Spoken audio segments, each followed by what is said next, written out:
Aujourd'hui, les expériences que je trouve en Afrique, c'est d'abord un rattrapage colossal, une envie de vouloir bien faire, une envie de vouloir développer ce continent, certains pays avec des leaders aussi bien politiques qu'économiques de grande qualité. Et voilà, donc pour moi l'Afrique, mon expérience, c'est qu'il faut aller de l'avant, il faut la découvrir, il faut savoir l'embrasser et surtout qu'il ne faut pas la craindre. Donc forcément, quand je regarde l'Afrique avec un taux de démographie très substantiel en croissance, des économies qui en effet commencent de très loin, qui commencent de manière basse, mais qui sont en pleine croissance, avec des PIB en croissance de 5 à 7%, ça dépend un peu des pays, mais l'opportunité elle est déjà là. Donc voilà, donc ça fait vraiment deux opportunités, croissance économique, croissance démographique, et quand on mélange les deux, ça fait qu'il y a des besoins anciens ou nouveaux qui sont réellement présents. Mon ambition pour moi est de pouvoir trouver et challenger toutes les opportunités de brasserie en Afrique. L'Afrique est un continent qui en 2050 représentera 2 milliards de citoyens. Donc c'est le continent sur lequel il y a le plus de croissance dans les prochaines années. La stabilité est au rendez-vous actuellement, donc le principal c'est de trouver les opportunités et savoir les saisir.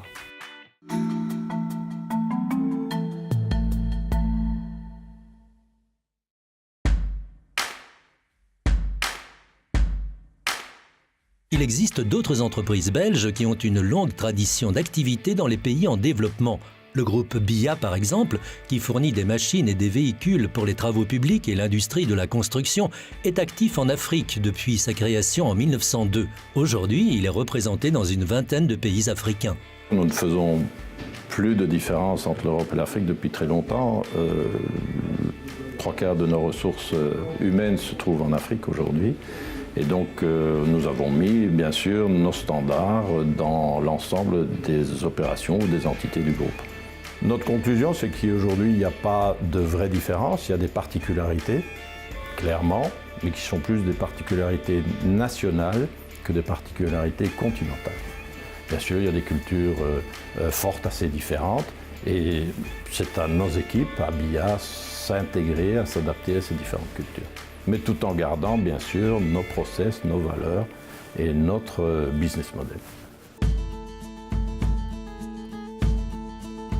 La majorité des activités de BIA se déroulent donc en Afrique. Le groupe familial compte 1300 collaborateurs et 40 nationalités différentes. La formation est importante dans l'entreprise qui, en plus de produits, offre aussi des services d'entretien et de réparation. Nous sommes dans un métier technique où les expertises locales sont relativement limitées, que ce soit d'ailleurs en Belgique ou particulièrement en Afrique. Mais donc pour combler ça, nous avons décidé d'ouvrir un centre de formation, le premier à Dakar, financé avec la coopération de BIO, il y a une bonne dizaine d'années maintenant. Et nous avons dans ce centre formé 650 collaborateurs aujourd'hui et plus de 1000 techniciens et opérateurs de nos clients.